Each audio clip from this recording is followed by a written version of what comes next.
तुम्ही लाख श्रीमंत असाल, पण आम्ही विकले जाणार नाही, असं म्हणत शक्तिशाली सत्ताधाऱ्यांशी जिनं दोन हात केले, सर्वस्व गमावण्याची तयारी ठेवली, एप्स्टीन फाईल्स खुल्या करण्याची सगळ्यात महत्त्वाची भूमिका बजावली, त्या मियामी हेराल्ड वृत्तपत्राच्या बातमीदार म्हणजे जुली ब्राऊन.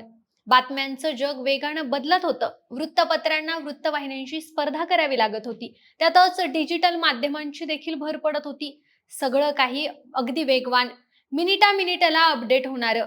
जुली मात्र जुन्या पठडीतल्या रिपोर्टर, अनुभवी, अभ्यासू, पण त्यामुळंच कालबाह्य होण्याची टांगती तलवार डोक्यावर. त्यातच सिंगल पॅरेंट असल्यामुळं त्यांच्या खांद्यावर दोन मुलांचीही जबाबदारी होती. अशा अवस्थेत नोकरी गमावणं त्यांना परवडणारं नव्हतं. त्यांच्यावर जबाबदारी होती फ्लोरिडातल्या जाचक कारागृहांविषयी, लांबलचक शिक्षेविषयी बातमीदारी करण्याची. तेवढंच तग लावून धरू शकत होत्या की, पण त्यांच्यातला पत्रकार त्यांना शांत बसू देत नव्हता. त्या वेश्या व्यवसायात बळजबरीनं आणल्या जाणाऱ्या मुलींवर बातमी करत होत्या. इंटरनेटवर माहिती शोधताना दरवेळी एप्स्टीनचा उल्लेख येत होता. तो नेमका कोण होता, त्याचं पुढे काय झालं, याचा त्यांनी खोलवर अभ्यास केला. एवढे कांड करूनही सही सलामत कसा काय सुटला? त्याच्या वकिलांची फौज अत्याचारग्रस्त मुलींना व्यावसायिक वेश्या ठरवण्यासाठी वाटेल ते प्रश्न विचारत असताना सरकारी वकील शांत का बसले? शोषित मुलींच्या चारित्र्याची चिरफाड आणि आरोपी एप्स्टीनची मात्र नावापुरती उलट तपासणी, असं का बरं असेल? हे सगळे प्रश्न त्यांच्या डोक्यात फिरायला लागले. याची उत्तरं त्यांना हवी होती, पण ती एवढी सहज मिळणं अशक्य होतं. त्यासाठी लागणार होता वेळ. ताज्या गरमागरम बातम्यांसाठी भुकेलेल्या आजच्या जमान्यात ही शिळी बातमी कुणालाच महत्वाची वाटत नव्हती, अगदी त्यांच्या संपादकांनाही. एप्स्टीनना अटक होऊनही तो सुटला होता, त्याची फाईल बंद झाली होती. तर मग नंतर मी टू मोहिमेचा वणवण जगभर पसरला आणि या बातमीसाठी निमित्त निर्माण झालं. संपादकांनी थोडा आणखी संयम दाखवत या बातमीवर काम सुरू ठेवण्याची मुभा दिली. परवानगी मिळाली असली तरी हे प्रकरण उघडकीला आणणं सोपं नव्हतं. पण तरी देखील जुली ब्राऊन यांनी एप्स्टीन सारख्या खतरनाक केसचा अभ्यास करून त्याचं साम्राज्य उद्ध्वस्त केलं. मग या जुली ब्राऊन नेमक्या कोण होत्या? त्यांनी हे सगळं कसं केलं? यामध्ये त्यांना काय अडचणी आल्या? सगळं जाणून घेऊयात या व्हिडिओच्या माध्यमातून. नमस्कार, मी निशा हिंगे आणि तुम्हाला माहिती आहे आपला विषयच भारी आहे. मंडळी, अशा जगाची कल्पना करा जिथं श्रीमंत आणि शक्तिशाली लोक कायदा त्यांच्या खिशात टाकतात, जिथं अल्पवयीन मुलींना बळी पाडलं जातं पण त्यांच्या वेदना दडपल्या जातात, जिथं न्याय हा फक्त एक विनोद म्हणून दिसतो. या जगात जुली के ब्राऊन नावाची एकटी महिला पत्रकार या रिंगणात उतरते. जुली या काळ्या साम्राज्याला आव्हान देतात. त्या थांबत नाहीत, घाबरत नाहीत, शोध घेतात आणि व्यवस्था हादरवून टाकतात. आता ते कसं, ते बघूयात. वर्ष होतं 2017चं. अमेरिकेत डोनाल्ड ट्रम्प यांचं सरकार होतं. अचानक बातमी येते की अलेक्झांडर अकोस्टा कामगार सचिव होणार आहे. अकोस्टा हा तोच माणूस होता ज्यानं 2008 मध्ये गोडहाल डील ऑफरवरून एप्स्टीनला वाचवलं होतं. या करारामुळे लैंगिक तस्करी किंवा अल्पवयीन मुलांवरच्या लैंगिक गुन्ह्याच्या कोणत्याही आरोपांपासून त्याला मुक्तता मिळाली होती. FBI तपास बंद झाला आणि कोणताही सांघिक खटला एप्स्टीनवर चालवला गेला नाही. फक्त 2 छोट्या आरोपांवर त्याला दोषी ठरवण्यात आलं. तसं तर हे एक प्रकारचं ढोंगच म्हणावं लागेल. एका अल्पवयीन मुलीला वेश्या व्यवसायासाठी प्रवृत्त करणं आणि एका वेश्या व्यवसायाला प्रवृत्त करणं, या 2 गुन्ह्यांसाठी त्याला फक्त 18 महिन्यांची शिक्षा झाली. पण प्रत्यक्षात तो फक्त 13 महिने तुरुंगात राहिला. या 13 महिन्यात देखील तो दिवसाबाहेर काम करू शकत होता आणि त्याच्या ऑफिसमध्ये जाऊ शकत होता.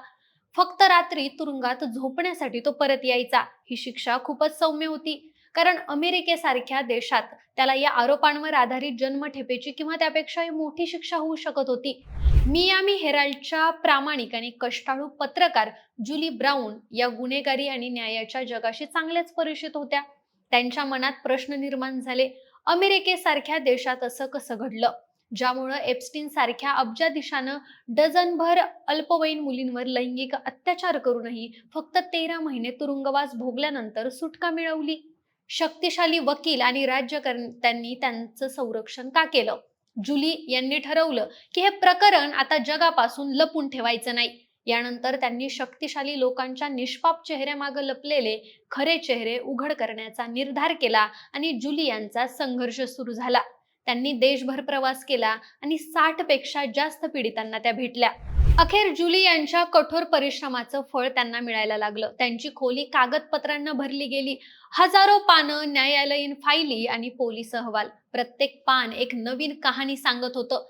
कागदोपत्री माहिती तर मिळाली होती, पण या प्रकरणातल्या बातमीदारीत एक धक्कादायक पॅटर्न जुली यांच्या समोर आला. या प्रकरणात दोन तपास अधिकारी मिशेल रेटर आणि जो रिकारी या पत्रकारांना माहिती देऊन थकल्या होत्या. जुली यांच्या आधी अनेक जण त्यांच्यापर्यंत पोहोचले होते, मात्र पत्रकार येतो, मुलाखत घेतो आणि निघून जातो. ही मुलाखत कधीच पब्लिश होत नाही. मात्र मुलाखत घेणाऱ्या बातमीदारांची क्राईम बीटवरून उचलबांगडी होते आणि हे अनेकांच्या बाबतीत घडलं होतं. त्याच्यामुळे जुली यांच्यापर्यंत पोहोचल्या खऱ्या, पण त्यांचा मुलाखती देण्याचा उत्साह मात्र मावळला होता. या प्रकरणातल्या अनेक मुलींना भेटून एप्स्टीनची कार्यपद्धती आणि यात सहभागी असलेल्या बड्या लोकांची माहिती त्यांना मिळवायची होती. पण पोलिसांनी मुलींची ओळख उघड होऊ नये म्हणून त्यांची नोंद जेन डो या एकाच नावाने केली होती. प्रत्येक मुलीला 1, 2, 3 असे नंबर देण्यात आले होते. मग जुली यांनी कागदपत्र वाचून काढली, नोंदी केल्या. मग शोषण झालं तो काळ, मुलींचं वर्णन, त्यांचं वय, अशा बऱ्याच गोष्टी यांचा संदर्भ जोडून पाहिला आणि या सगळ्यातून त्या पहिल्या मुलीपर्यंत पोहोचल्या आणि त्यातून एक एक दुवा त्यांना मिळत गेला. मुलींचा ठाव ठिकाणा कळला की पुढचं मोठं आव्हान होतं की हा विषय काढायचा कसा. तेव्हा किशोरवयीन असलेल्या या सगळ्या मुली आता टीनेजर होत्या. त्यातल्या अनेकींनी याबद्दल कुणालाच काहीच सांगितलेलं नव्हतं. काही जण मानसिक आजारानं त्रस्त होत्या, तर काही व्यसनाधीन झाल्या होत्या. थेट जाऊन दरवाजा वाजवून प्रश्न विचारावेत इतकं सरळ हे प्रकरण नव्हतं. जुली यांनी त्या मुलींना पत्र पाठवून कॉन्टॅक्ट करायला सुरुवात केली. समोरून काही रिस्पॉन्स आलाच तर भेटून बोलावं असं त्यांच्या डोक्यात होतं.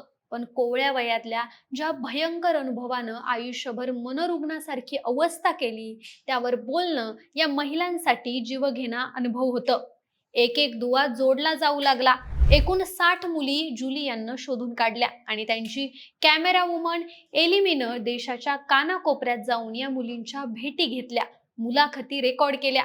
यापैकी कितीतरी मुली बेघर होत्या, तर काही अंमली पदार्थाच्या आहारी गेल्या होत्या.